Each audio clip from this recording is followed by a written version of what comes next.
It's apparent that Alcyon Roach is trying to get me killed by calling me the next president of Liberia. Alcyon, I'm coming to your company tomorrow. You're going to write me a check for that.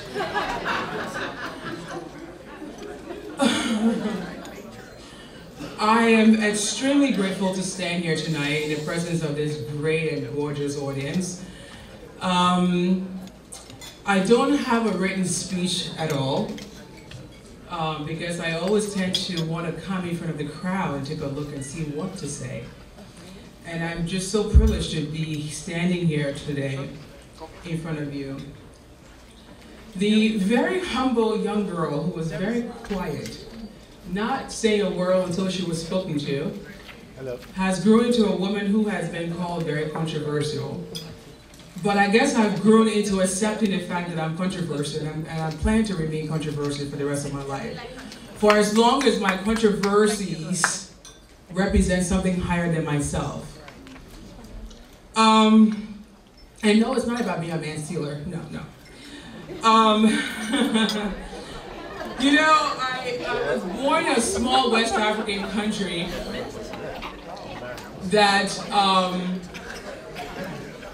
was created for black folks who were freed at the abolition of slavery to go back to Africa.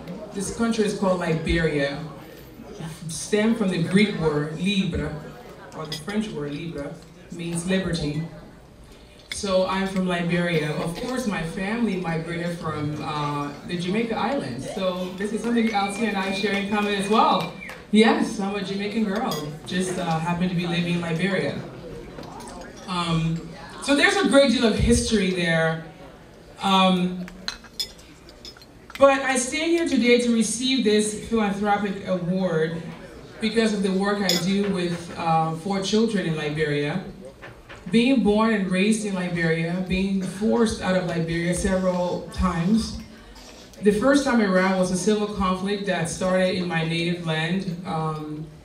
You know, in fighting for freedom, we destroy ourselves because we went about fighting for freedom in a different kind of way. We're fighting against ourselves.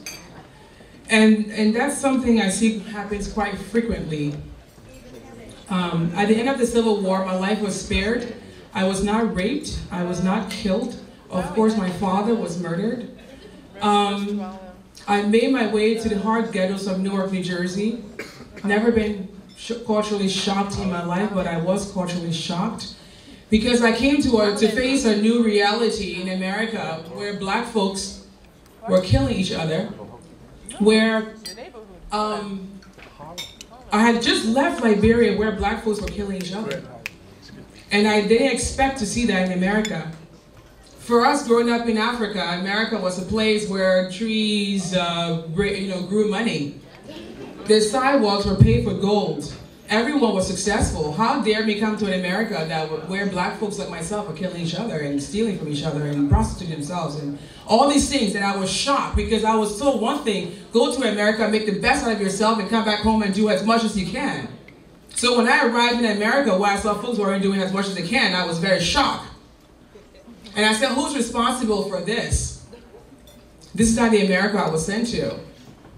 And I quickly did nothing but try to figure out how I could get out of that America because I wanted to be in a real America. I'm sure a lot of you can testify to that from the foreign countries you come from. Black folks coming from places that are not serving black folks, supposed to come to this country and do everything you can, go back to your country and serve your people. So I don't have the time or the day or the minute for black folks who come to this country and waste their time. I work in the fashion industry and I sell luxury goods to people who don't necessarily need it, but would lie to them and tell them they needed it. And one thing I don't like is to see black folks sitting, enjoying luxury goods, and forgetting where they come from. So the moment I had the opportunity to do something to go back home, I did it quickly and wasted no time. I went home and I saw a lot of children who were unwanted, left behind by their own mothers. And I said, what is wrong with this picture? This is not how we're supposed to live. When there's the mother and the family, the auntie, the uncle, the aunts, whoever come and take those children, why are there so many children on the streets of my country living without mothers? Where are the mothers and what are they doing, leaving their children behind? I could not go to sleep with that reality. I was not satisfied with it. So I said, you know what? I will give her my comfort to give those children a home. And that's what I dedicated my life to for the past 12 years.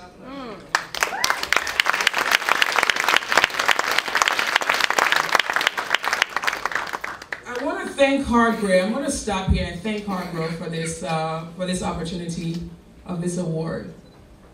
And I hope every black person in the sound of my voice tonight, if you find yourself living a mediocre life, we were not called for mediocrity. If you're sitting here and you're just being one of the others, you've lost yourself. I think it's time to go and find yourself. Your country is waiting for you. Your continent is waiting for you. It is not time to see a black folk city enjoying a party too long. You have to know when to stop and go home.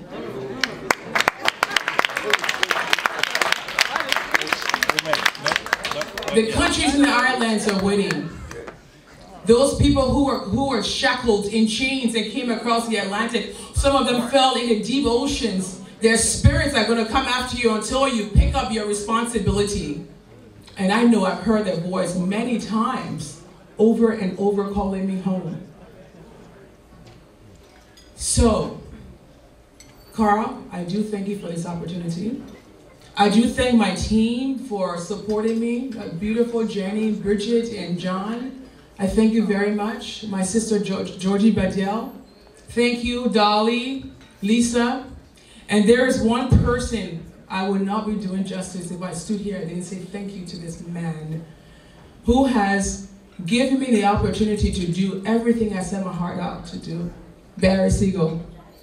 He's the angel in my life that I received this award on behalf of your generosity and greatness, Barry. I thank you for your friendship. I know I become a controversial girl, but I love it. I love it. I love every minute of it. My brothers and sisters sitting in this room, gorgeous, beautiful. I do hope my standing here today reminds you of why you sit in these people's country. Not just to party and pretend you have no responsibility. It's time that every person who calls himself a proud black, stand up and be a proud black. We come from somewhere. We didn't come from Beverly Hills or from Park Avenue.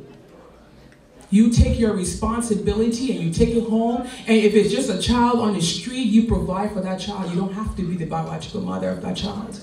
Because we've screamed racism, but there aren't too many of us standing in the room to make an impact. The more we come in numbers, we can win the war against racism and discrimination.